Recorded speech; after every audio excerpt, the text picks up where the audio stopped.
Merci Seigneur. Nous allons nous lever pour la lecture de la parole. Nous allons tourner dans l'Évangile de Jean. Nous allons voir 2 passages, les mêmes que la semaine dernière. Dans l'Évangile de Jean, le chapitre 14, nous allons lire les versets 2 et 3.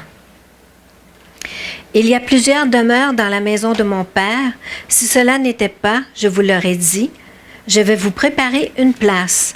Et lorsque je m'en serai allé et que je vous aurai préparé une place, je reviendrai et je vous prendrai avec moi, afin que là où je suis, vous y soyez aussi. Allons voir le 2e passage, toujours dans Jean, le chapitre 17, le verset 24.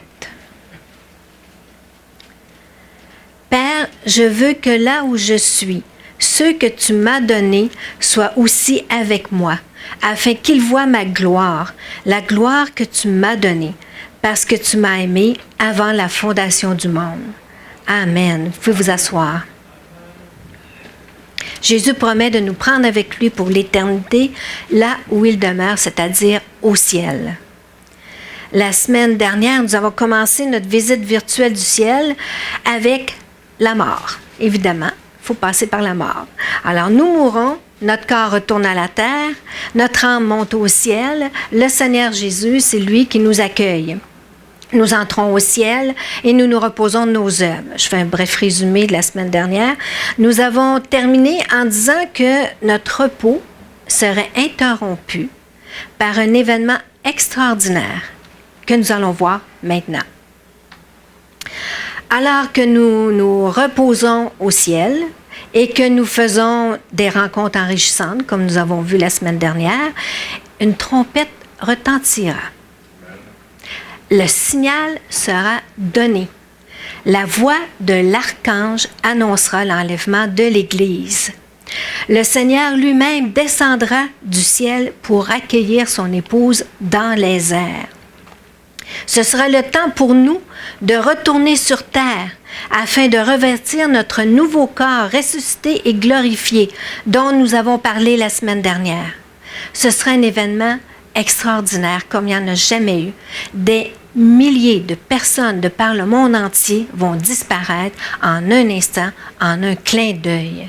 La Bible nous dit que la vérité, cet événement, nous l'attendons et cet événement arrivera, chose certaine. Amen. Alléluia. Alors nous rejoindrons le Seigneur dans les airs avec nos nouveaux corps et nous reviendrons au ciel.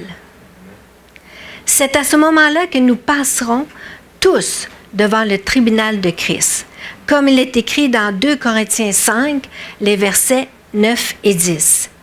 C'est pour cela aussi que nous nous efforçons de lui être agréables, soit que nous demeurions dans ce corps, soit que nous le quittions, car il nous faut tous comparaître devant le tribunal de Christ, afin que chacun reçoive selon le bien ou le mal qu'il aura fait étant dans son corps.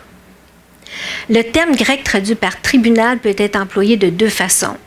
Il peut désigner un lieu où s'effectuent les jugements publics, comme Jésus devant Pilate dans Matthieu 27, verset 19.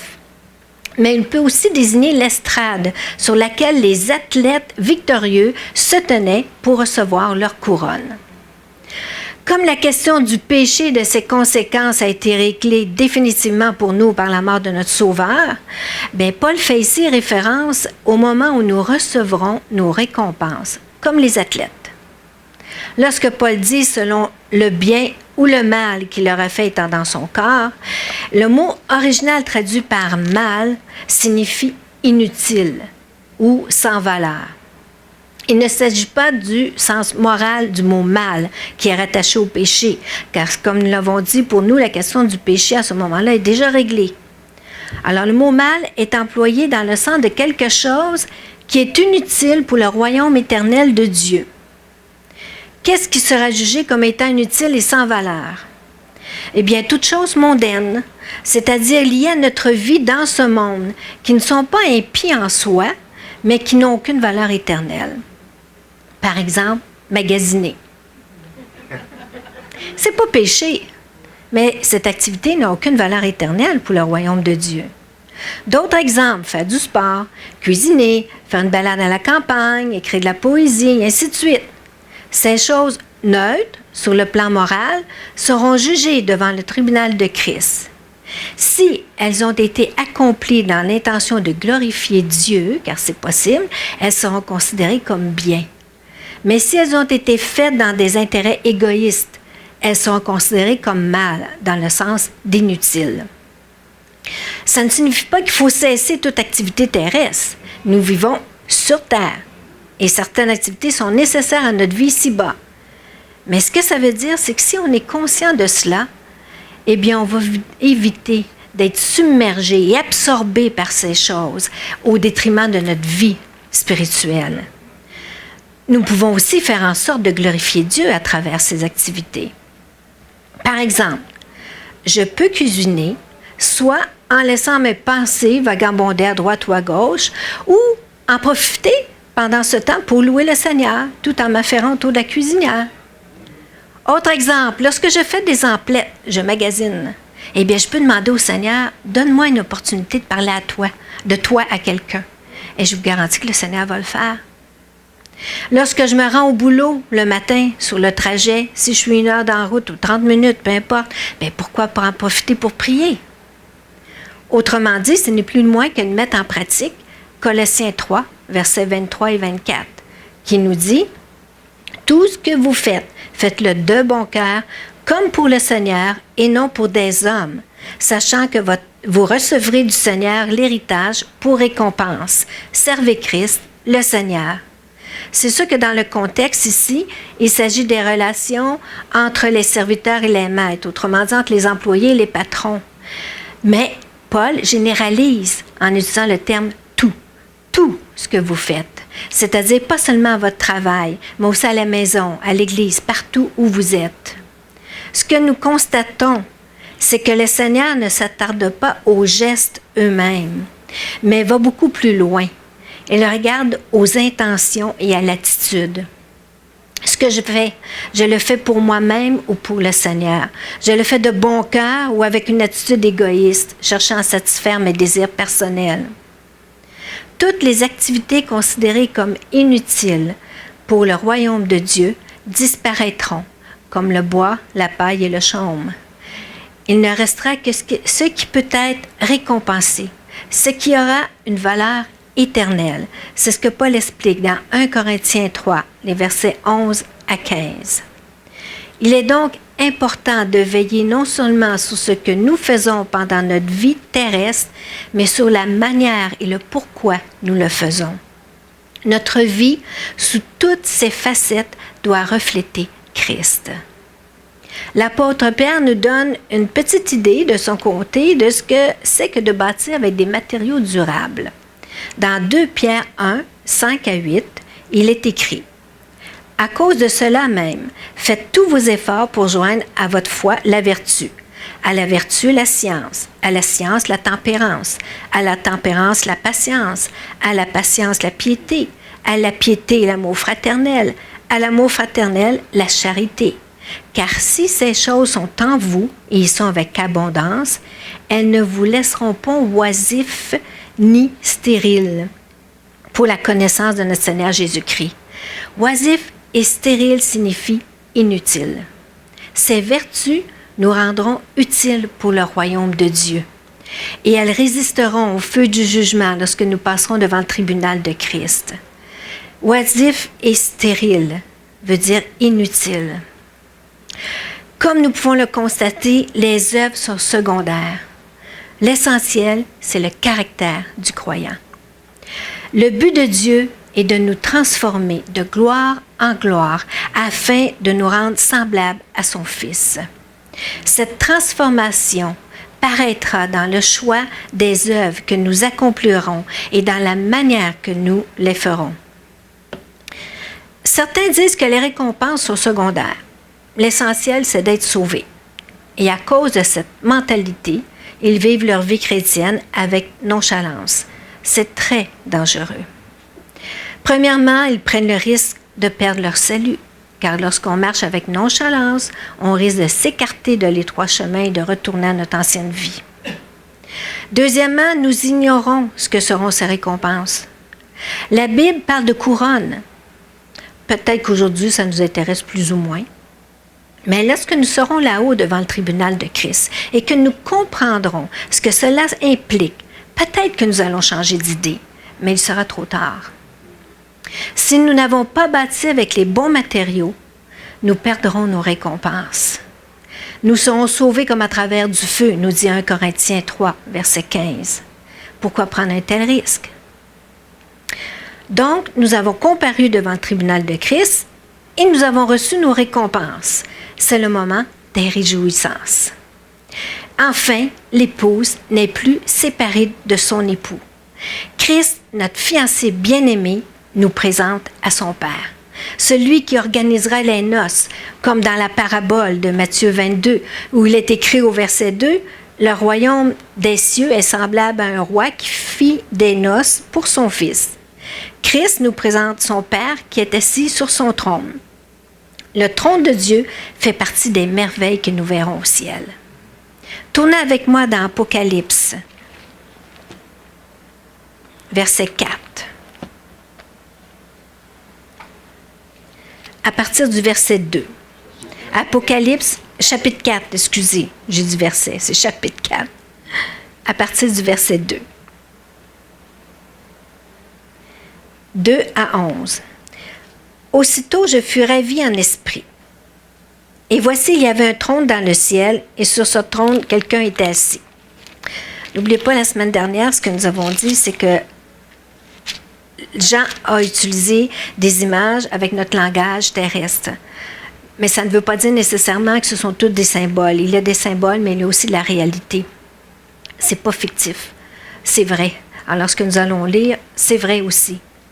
Mais sauf que avec le langage qu'il avait, Jean nous l'exprimait à sa façon. On peut supposer même que c'est encore plus glorieux que cela. Alors, verset 3. Celui qui était assis avait l'aspect d'une pierre de jaspe et de sardoine, et le trône est environné d'un arc-en-ciel semblable à de l'émeraude. On va le voir, ça.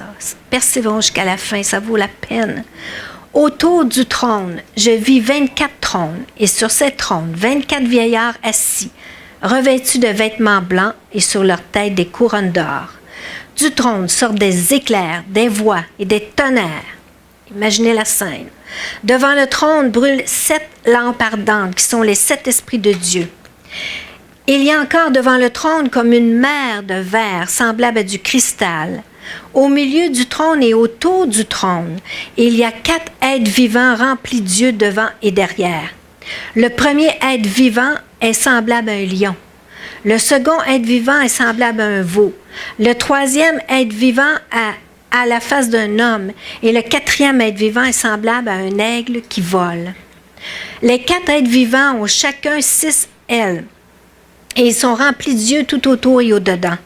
Ils ne cessent de dire jour et nuit, « Saint, Saint, Saint est le Seigneur, le Tout-Puissant, qui était, qui est et qui vient. » Sans cesse, jour et nuit, constamment, éternellement. Alléluia! Quand les êtres vivants rendent gloire et honneur et action de grâce à celui qui est assis sur le trône, à celui qui vit au siècle des siècles, les 24 vieillards se prosternent devant celui qui est assis sur le trône. Ils adorent celui qui vit au siècle et des siècles.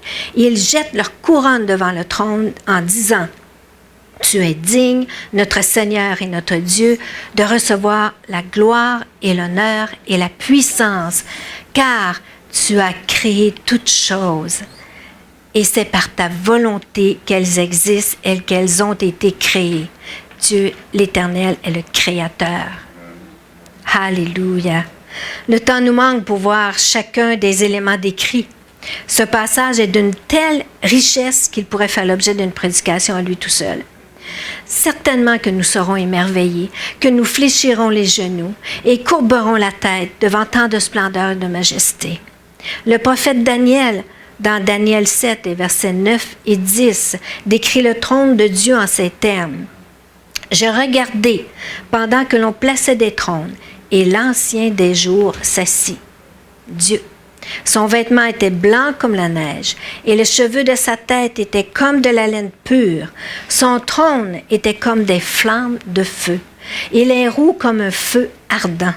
Un fleuve de feu coulait et sortait de devant lui. 1000 milliers le servaient, et 10 000 millions se tenaient en sa présence. Les juges s'assirent et les livres furent ouverts. Imaginez la scène. Le trône semblable à des flammes de feu, monté sur des roues enflammées. Un fleuve de feu coule du trône. Alléluia, gloire à Dieu. N'oubliez pas, j'ai dit, c'est le langage que Jean a utilisé. C'est pour ça qu'il dit semblable à des flammes de feu. Imaginez l'éclat. Alléluia. Ce trône est situé dans un temple qui est mentionné entre autres dans Apocalypse chapitre 11, verset 19. Et référant à ce temple, Christ nous a fait cette promesse dans Apocalypse 3, verset 12. Celui qui vaincra, je ferai de lui. Ça, c'est tous ceux qui vont persévérer jusqu'à la fin. Il faut persévérer, vaincre. Je ferai de lui, chacun de nous, une colonne dans le temple de mon Dieu, et il n'en sortira plus.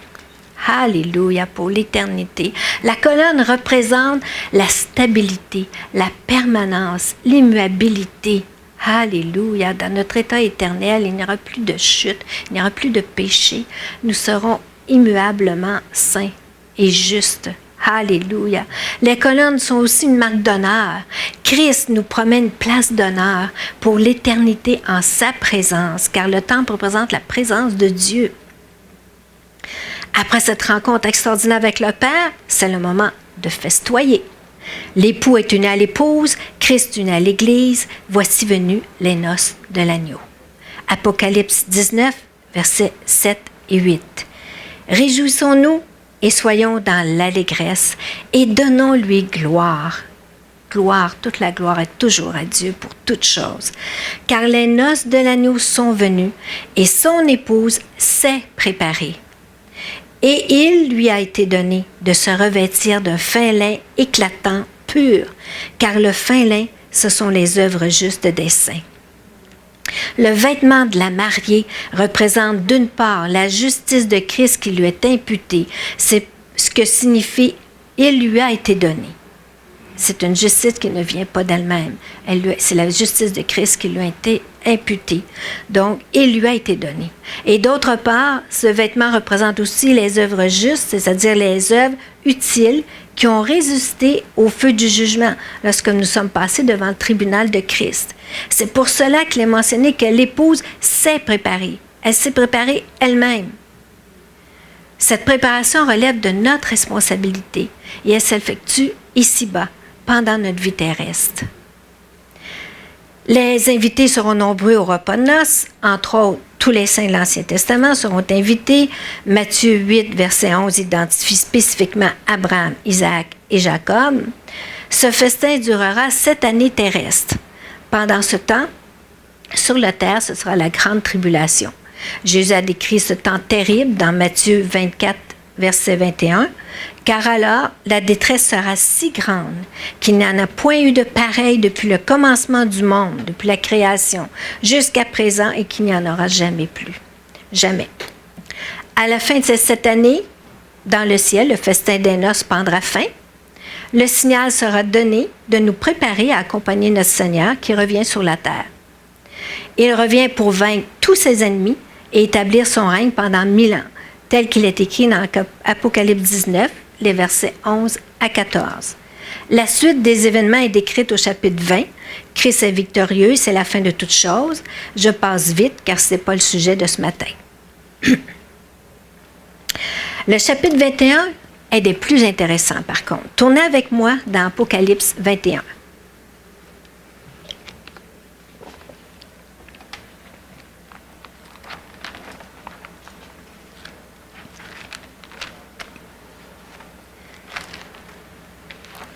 Le verset 1.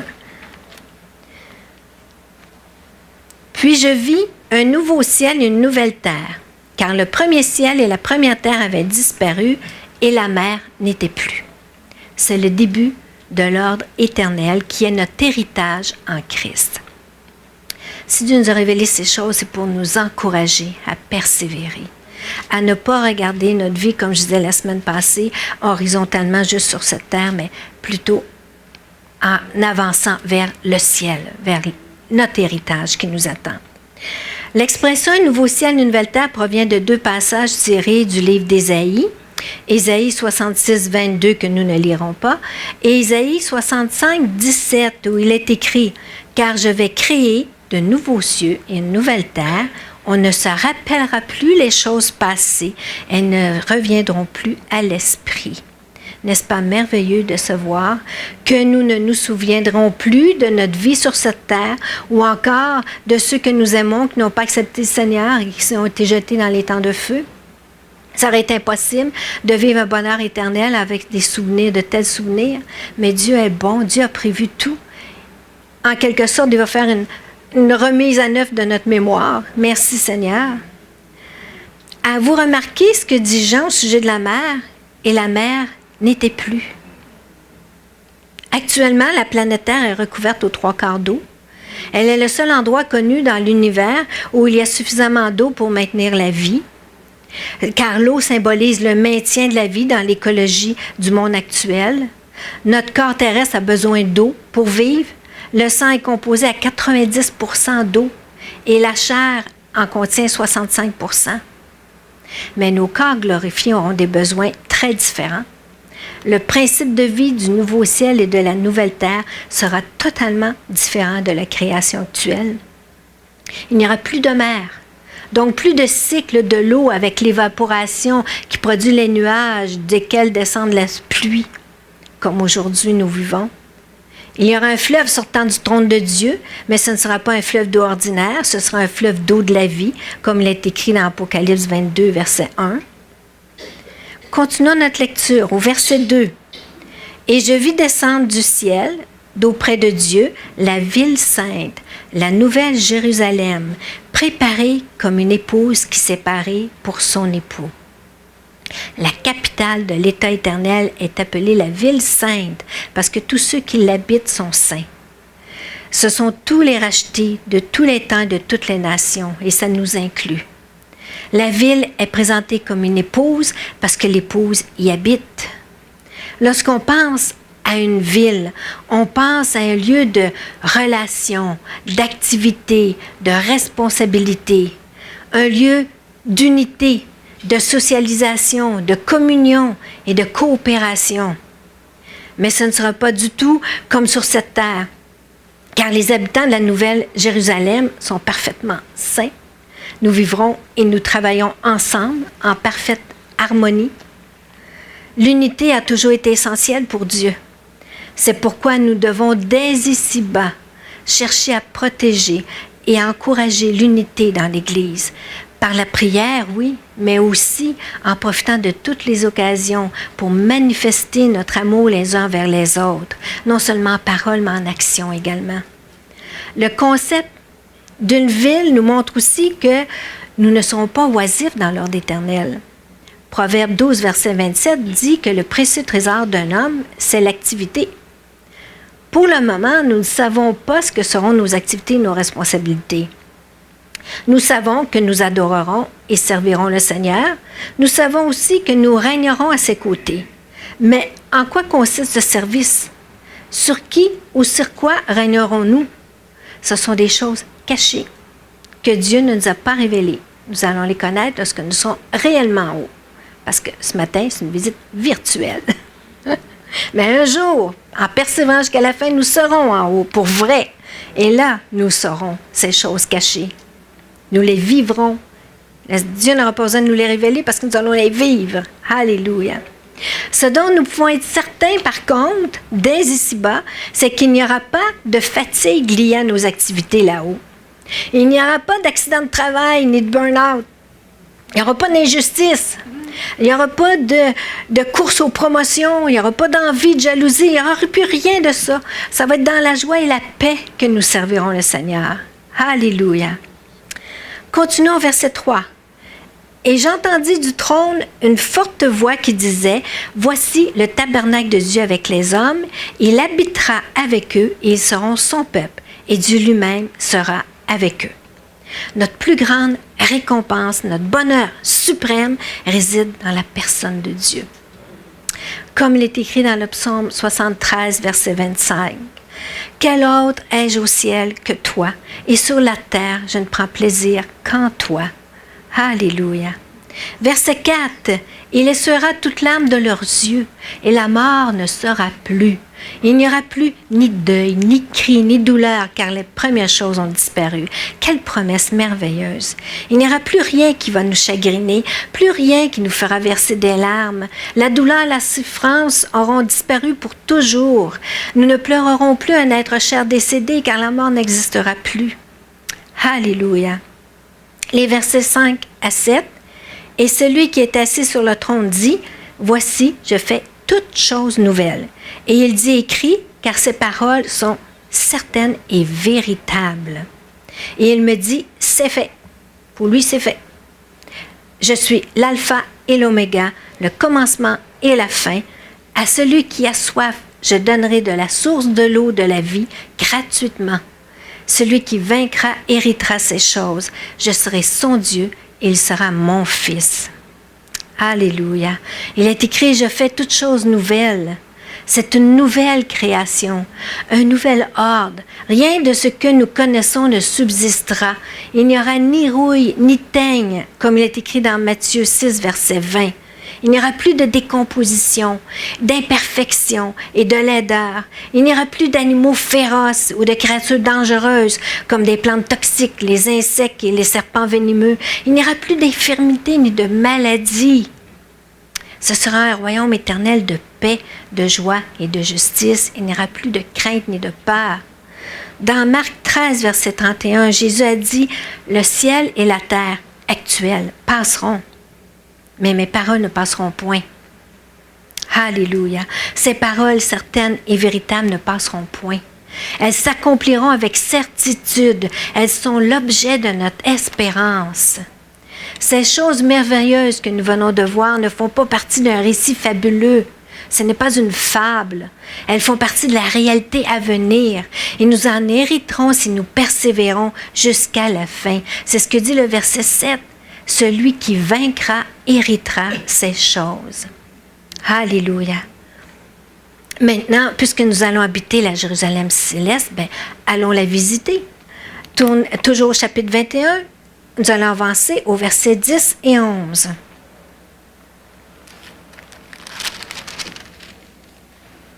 Et il me transporta en esprit sur une grande et haute montagne. Et il me montra la ville sainte, Jérusalem, qui descendait du ciel d'auprès de Dieu, ayant la gloire de Dieu. Son éclat était semblable à celui d'une pierre précieuse, d'une pierre de jaspe transparente comme du cristal. Le mot original pour éclat désigne quelque chose sur lequel la lumière réfléchit. Le jaspe dont il est ici question n'est pas la pierre terrestre que nous connaissons, car celle-ci est opaque. Le mot grec original décrit une pierre translucide. On peut voir à travers. En réalité, il s'agit du diamant, qui est une pierre translucide qui réfléchit la lumière, d'où la comparaison avec le cristal. Pouvez-vous imaginer, la nouvelle Jérusalem a l'éclat d'un diamant.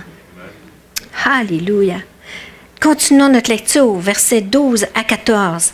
Elle avait une grande et haute muraille. Elle avait 12 portes, et sur les portes 12 anges, et des noms écrits, ceux des 12 tribus des fils d'Israël. À l'Orient, 3 portes, au Nord, 3 portes, au Midi, 3 portes, et à l'Occident, 3 portes.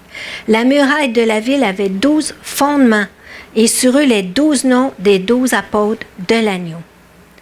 Les noms des 12 tribus sont inscrits sur les portes, afin de commémorer éternellement l'alliance entre Dieu et Israël, le peuple élu.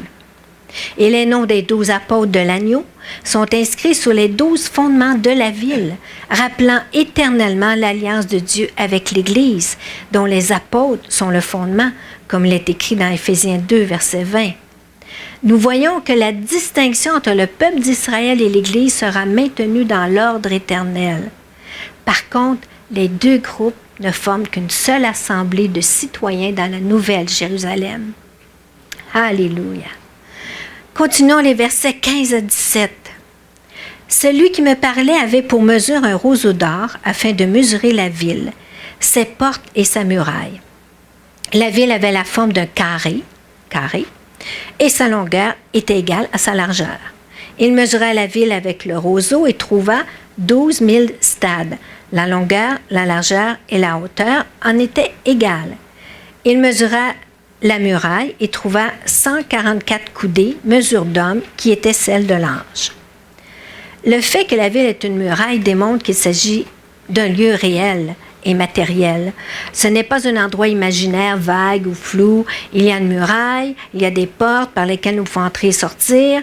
On peut mesurer la ville, ses portes et sa muraille. Ce n'est pas une construction d'homme. Dieu en est l'architecte et le constructeur. C'est pour cela qu'il est difficile pour nous d'en saisir toute la magnificence. Elle a la forme d'un cube de 2200 kilomètres.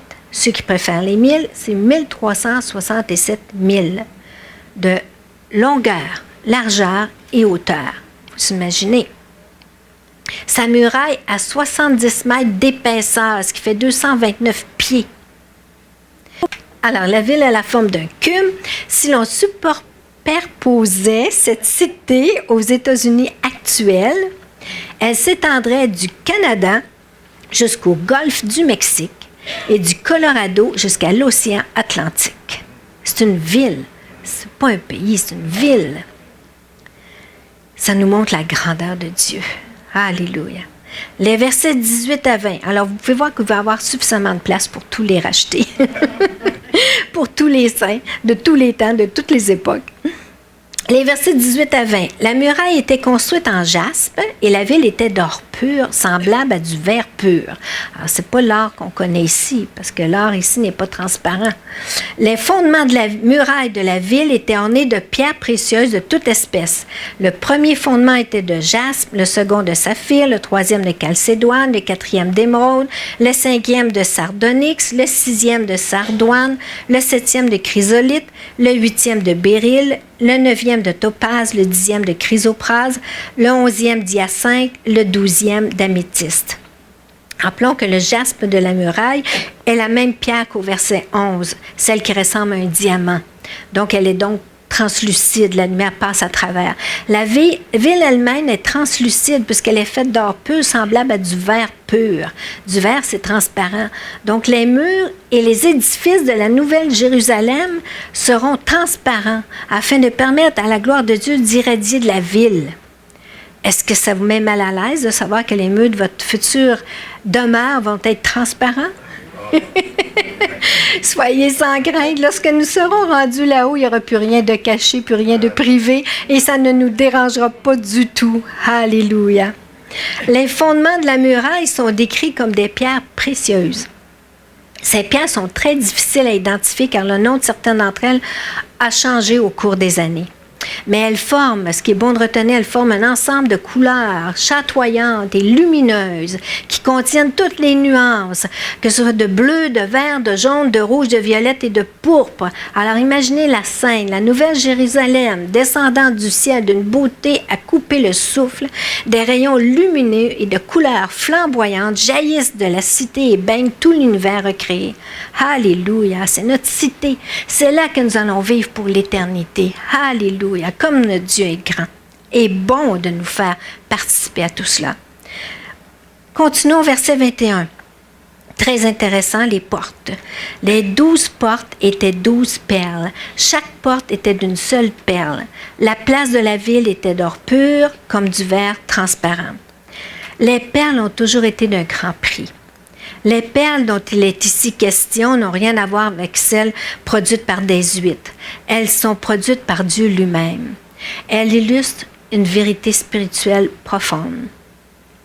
Tous les autres matériaux de la cité sont des métaux ou des pierres. Mais les portes qui permettent l'accès à la ville sont faites de perles. Sur terre, une perle se forme comment?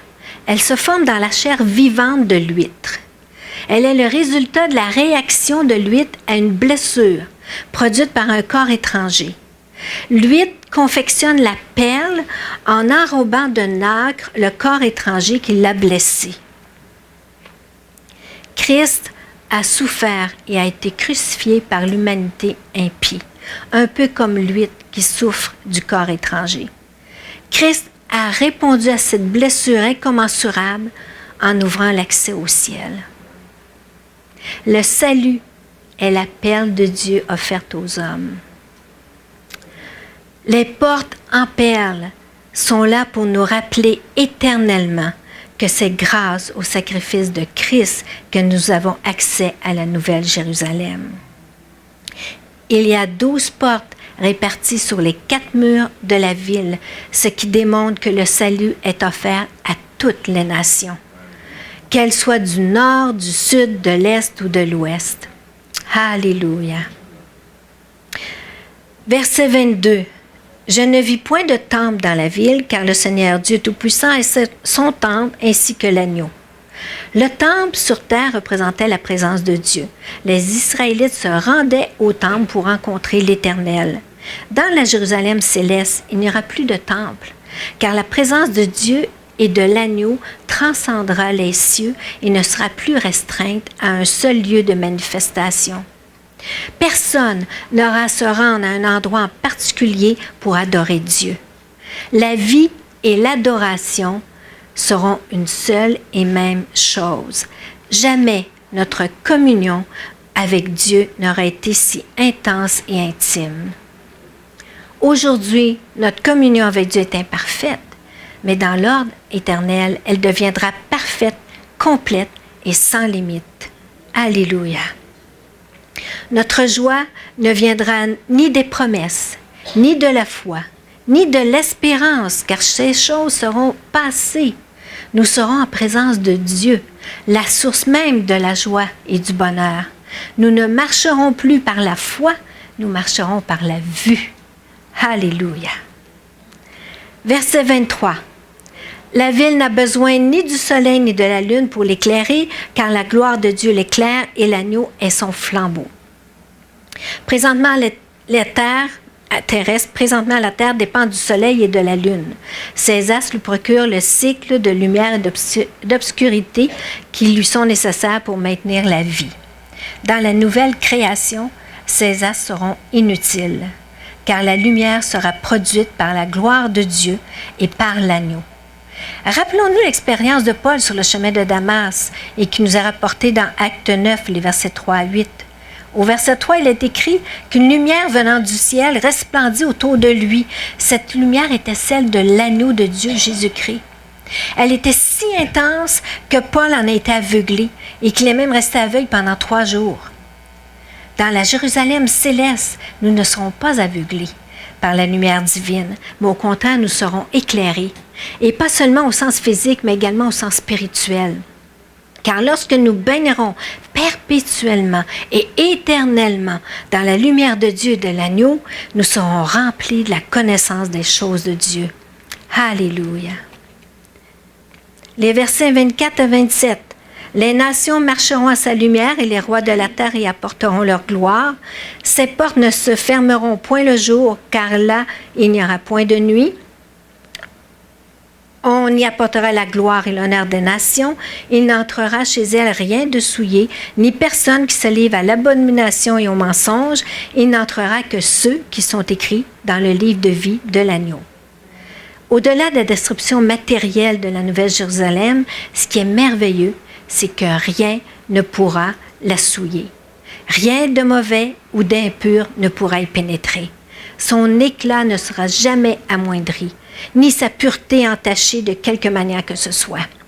Les portes ne sont jamais fermées, car aucun ennemi n'est à craindre, et aussi le libre accès dans la présence de Dieu est toujours assuré. La muraille de la ville ne sert pas à nous protéger d'ennemis potentiels, mais à délimiter les dimensions de la ville pour la gloire de Dieu. Aucune construction humaine ne peut se comparer à la Nouvelle Jérusalem. Mais seulement ceux qui sont inscrits dans le livre de vie de l'agneau pourront entrer dans la Jérusalem céleste. Ce livre est le registre des citoyens de la ville. Et c'est sur cette terre que nous nous inscrivons dans ce registre. Comment? En acceptant Jésus-Christ comme notre Sauveur et Seigneur et en persévérant jusqu'à la fin. Le salut, ce n'est pas un jour dans notre vie. Le salut, c'est une nouvelle vie. Alléluia. Poursuivons notre visite. Tournez avec moi dans Apocalypse 22, le verset 1. « Et il me montra un fleuve d'eau de la vie, limpide comme du cristal, qui sortait du trône de Dieu et de l'agneau. Ce fleuve, c'est le symbole de la vie éternelle déversée constamment dans le cœur des enfants de Dieu. » Versets 3 et 4. « Il n'y aura plus d'anathème. Le trône de Dieu et de l'agneau sera dans la ville. Ses serviteurs le serviront et verront sa face. Et son nom sera sur leur front. » Il n'y aura plus d'anathème, ce qui signifie malédiction. La malédiction due au péché qui a conduit à toutes sortes de souffrances et à la mort ne sera plus. Nous vivrons dans une atmosphère de bénédiction perpétuelle.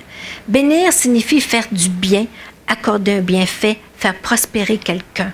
C'est quelqu'un, c'est nous. Nous serons éternellement heureux et comblés. Dans la ville, nous ne verrons et ne rencontrerons que des gens heureux. Imaginez, le trône de Dieu et de l'agneau sera dans la ville, ce qui signifie que le Seigneur gouvernera souverainement la sainte cité. Fini les révoltes, les émeutes, les guerres et les désordres de toutes sortes. Nous vivrons en paix, en harmonie et dans la lumière de la gloire de Dieu. Verset 5. Il n'y aura plus de nuit. Ils n'auront besoin ni de lampe ni de lumière, parce que le Seigneur Dieu les éclairera, et ils régneront au siècle des siècles. Il n'y aura plus besoin de lampe à l'huile ou d'électricité, plus d'Hydro-Québec pour éclairer. Nous n'aurons plus jamais de nuit, ni de ténèbres, ni de noirceur. Nous vivrons éternellement dans la lumière et la splendeur de la cité céleste. Alléluia! En conclusion, peut-être qu'il y en a qui se disent « À quoi ça sert de connaître ces choses? » En réalité, ce n'est point la connaissance qui nous manque, mais bien souvent, c'est l'attachement aux choses d'en haut. Autrefois, les chrétiens se préoccupaient du ciel. On entendait souvent des prédications sur cet héritage qui nous attend. L'accent était mis sur le fait que nous ne sommes que de passage ici-bas. Les chrétiens se percevaient réellement comme des étrangers et des voyageurs sur terre. Ils aspiraient à leur patrie céleste. Malheureusement, ce n'est plus le cas dans beaucoup d'églises dites évangéliques. L'Église est devenue mondaine. Elle est attachée au confort de cette terre. Les chrétiens mondains ne pensent pas au ciel. Ils se laissent gagner par les choses passagères de ce monde. Ils sont bien ici, ils sont confortables. Paul écrit dans Philippiens 3, les versets 19 et 20, « Leur fin sera la perdition. Ils ont pour Dieu leur ventre. Ils mettent leur gloire dans ce qui fait leur honte. Ils ne pensent qu'aux choses de la terre. Mais notre cité à nous est dans les cieux, d'où nous attendons aussi comme sauveur le Seigneur Jésus-Christ. Que notre affection soit tournée vers les choses d'en haut. Le ciel est notre destinée finale. Notre Père y habite. Notre Sauveur Jésus-Christ y habite aussi. C'est là que nous recevrons nos récompenses. C'est là que nous vivrons éternellement en adorant et servant le Seigneur. C'est là que nous régnerons avec Christ. Tout ce qui revêt une importance durable pour nous se trouve dans le ciel. Le fait d'aspirer au ciel exercera une forte influence sur notre vie sur terre. C'est ce qu'exprime l'apôtre Pierre dans 2 Pierre 3, les versets 13 et 14. « Mais nous attendons, selon sa promesse, de nouveaux cieux et une nouvelle terre où la justice habitera. » Ce dont nous avons parlé. C'est pourquoi, bien-aimés, en attendant ces choses que nous avons parlé, appliquez-vous à être trouvés par lui, sans tache et irrépréhensible dans la paix. Paul a été enlevé au 3e ciel et sa vie a été marquée par un zèle pour le Seigneur et un détachement des choses de cette terre.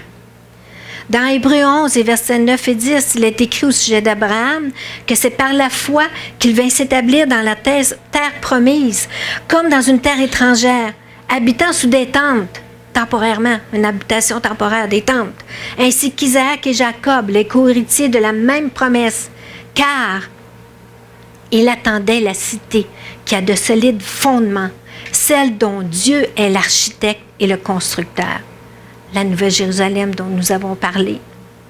Si nous méditons sur ces choses dont nous avons parlé ce matin et la semaine dernière, sur ce qui nous attend là-haut dans le ciel et auquel nous croyons par la foi tout comme Abraham, il est certain que notre vie sera transformée. Nous serons remplis de zèle pour le Seigneur, comme Paul. Nous ne verrons plus la vie, les gens et les événements de la même façon. Un désir ardent et sincère d'être au ciel est aussi une source de joie et de réconfort au sein des épreuves. Comme Paul dans 2 Corinthiens 4, versets 17 à 18, nous pouvons dire « Car nos légères afflictions du moment présent produisent pour nous, au-delà de toute mesure, un poids éternel de gloire, parce que nous regardons, non point aux choses visibles sur cette terre, mais à celles qui sont invisibles. Car les choses visibles sont passagères et les invisibles sont éternelles. » Alléluia!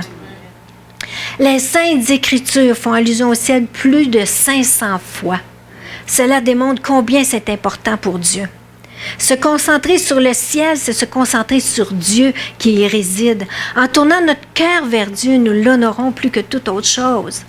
Tout ce que nous avons vu ce matin et la semaine dernière, nous en hériterons si nous persévérons jusqu'à la fin. Qu'est-ce que 60 ans, 80, même 100 ans comparativement à l'éternité? C'est une vie de bonheur sans fin qui nous attend.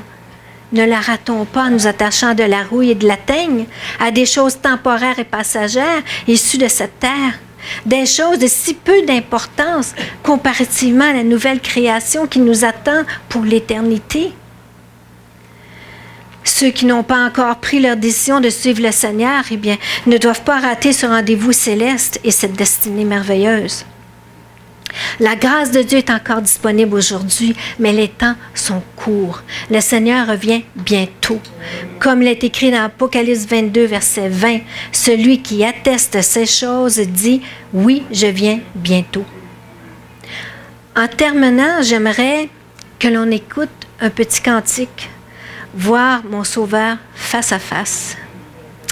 Fermons les yeux, portons attention aux paroles et laissons le Saint-Esprit nous parler, nous relever, nous consoler, nous réconforter, nous encourager par cette glorieuse espérance qu'est la nôtre. Soyez bénis.